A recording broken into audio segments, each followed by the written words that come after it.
Hello, hello, hello, hello. I'm going to talk about something today that most people cringe at hearing. So, my name is Robin Da Vinci. I've been a lifelong bookkeeper and accountant. I've worked with high net worth individuals and companies, and I've been around a long time, and I've seen all the changes in the way finances work and the way corporations work and payroll and employees and everything else. I have been around many, many decades, and I've seen all that's going on. And one thing sticks out financially that people refuse to do. It's almost like putting shoes and a hat and a jacket on a little kid. They squirm and fight and they throw the hat off and they don't want shoes on. That's what people do with budgeting. They run around and avoid and say, I don't need a budget. And I'm here to say, oh, yes, you do. Oh, that's just BS that you don't need a budget. I'm going to tell you a funny story real quick that I do some money literacy at the local high school, and I did financials with them in one of my workshops. And I did an income statement and a balance sheet, probably terms that you guys don't even know or don't care to know. And at the end of this exercise, their eyes were like this and they couldn't believe it, because I wanted them to understand what their parents go through, what you guys all go through when you do loans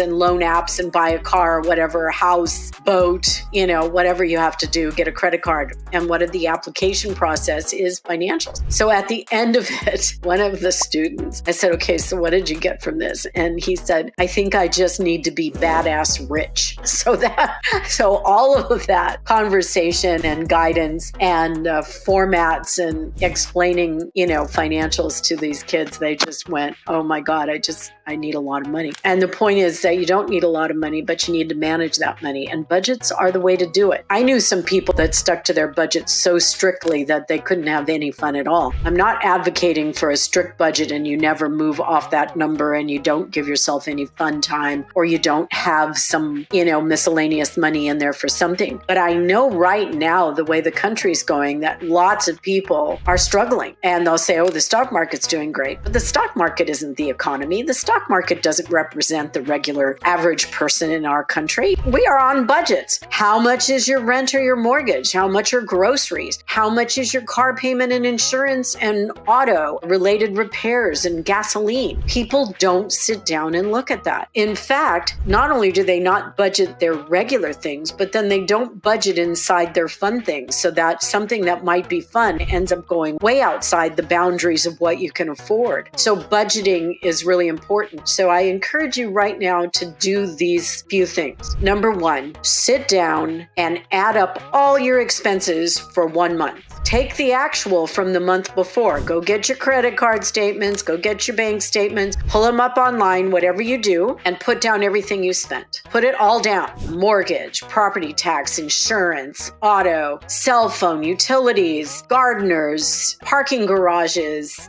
all those things. Put them all down for the last 30 days, right? Add it all up and divide by 30 and say, oh wow, those expenses cost me $190 a day. And then go to your income and see what you actually brought home. Now, the problem is I usually work with gross income, but in this, I'm working with net income. I'm working with what you can actually spend after you've worked and gotten your paycheck, because your gross income, then it gets taxed, and then you have the net income. So let's say you make $6,000 a month and you net $4,800 after taxes are paid and everything. So now you take that $4,800 and you divide it. Do you make enough money every day to cover what you're spending every day? My guess is you're not. And those credit cards are filling in all of your blank spots. So if you don't have enough money for groceries, you put it on a credit card. Don't have gasoline, you put gasoline on your credit card. You have your car auto debit, maybe you have your insurance auto debit. A lot of times now, they don't even allow you to send a check. You have to set it up as auto debit to get a good rate. So that means you have to have the money there. So that means you have to budget the cash you take out, because if you take out cash and you take it out before a payment goes through and the payment bounces, the hidden cost of that is you're going to get a late fee. You're going to get an increase in interest, possibly. Do you understand that? If your auto debit bounces, it is in your agreement that whether it's a car payment or a mortgage, there is fine writing in that agreement that says if your your payment bounces, we can do X. So the hidden cost could be that your auto payment goes up for your car because you bounced it, that you get a different insurance rate because you do this. There are so many different things that can go wrong. You don't want your interest rate to go up. You don't also want late fees added because that takes away. If you bounce a check, you get late fees. There are so many hidden costs of not budgeting, of not being able to say, wait a minute, that's not in the budget. I can't do that this month. Do you know how healthy that is? And do you know that most people find that embarrassing? You guys, you have to grow up. I'm here to tell you, the money lady is saying, grow up. Do not be embarrassed to say you can't do anything because you don't have the money. Do not be embarrassed to say, oh, I can't go with you to that. I don't have the funds. Because you're taking care of your money, which means you are in an elite group of people who actually are financially savvy. Creating a budget and sticking to it and not getting all the hidden costs of not having a budget is one of the smartest things you'll ever do as a human being. Let's face it, we are in the animal world, but we have an intellect. We're able to control things. So if you get a budget you can stick to, and in that budget you even have a little bit of money for savings, or at least you know what you can't spend versus what you can spend, that is a big step toward financial literacy and being a grown-up. That means you've put on your grown-up pants, you've pulled them up, you've tightened your belt, and you said, you know what? I'm going to look at my money realistically so that I'm not putting out money I don't have on late fees and overdraft charges and increased interest rates on my credit cards, and also reporting to your credit score. When they report to the credit score that you had a late payment and paid a late fee, your credit score goes down. And then when you go to apply for a loan, you get a higher interest rate because you messed up your credit score. So what is the key to all this?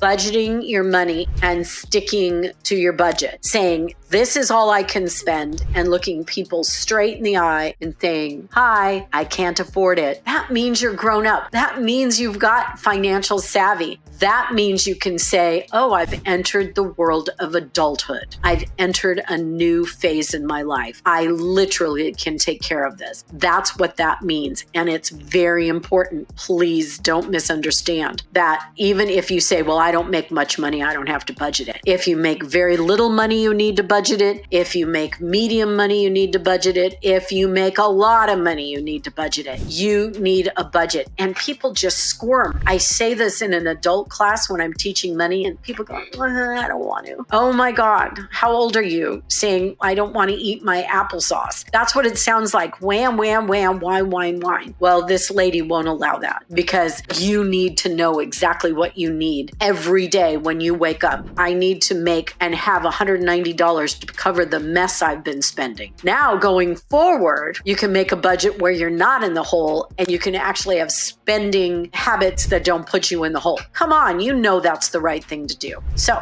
here's what I'm saying. Budget your money. Budget your money. Find out how much you're spending and if it's all necessary. Find out what you're making, because that could be a finite number. You know, when your expenses are all over the map, but you have a finite amount of income, that means you have a limited amount of income, but you're not keeping track of the chaos of your spending. Who let you do that? Who let you do that? Please teach your children. Insist that your kids get this kind of education at school. Get tutors if you have to. Take classes at the community college. Number one, you have to learn how to budget your money. You have to know how to look at your money in segments. What do I need? What do I have to pay for? And how much is that costing me? If you have a mortgage, you should also have a list of what's my interest rate? How much principal am I paying down? What do I have impounds in my account? When do they pay my insurance? When is my insurance due? When is my property tax due? If you own a home and you don't know those things, oh my goodness, we need to talk. You need to know the vital things in your life. What do they cost? Here's my auto payment. When's that paid off? What's my interest rate? How much is my auto insurance? How much is my maintenance on this car? When do things come up for this car? When is the date of the payment taken out of my checking account? When is the date of my mortgage or my rent taken out of my checking account? Don't be screaming in a line at Disneyland, oh my God, my auto payment bounced and now I'm in trouble. Take care of it. Know when it's happening. Don't take cash out of the ATM unless you know you have enough to cover anything that's being debited from your account. I shouldn't have to say all that stuff still, but it needs to be said. So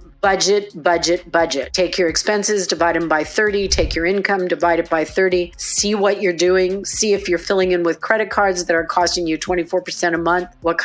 That's a mess. So let's not do that, okay? So here I am signing off saying, budget is your friend. A budget is your friend. In fact, a budget will give you peace of mind. Budget your time, budget your money, budget your sanity. That's all I have to say. Thanks, like and subscribe, and there'll be more money tips coming, and maybe we can talk about getting you to millionaire status next time. Thanks.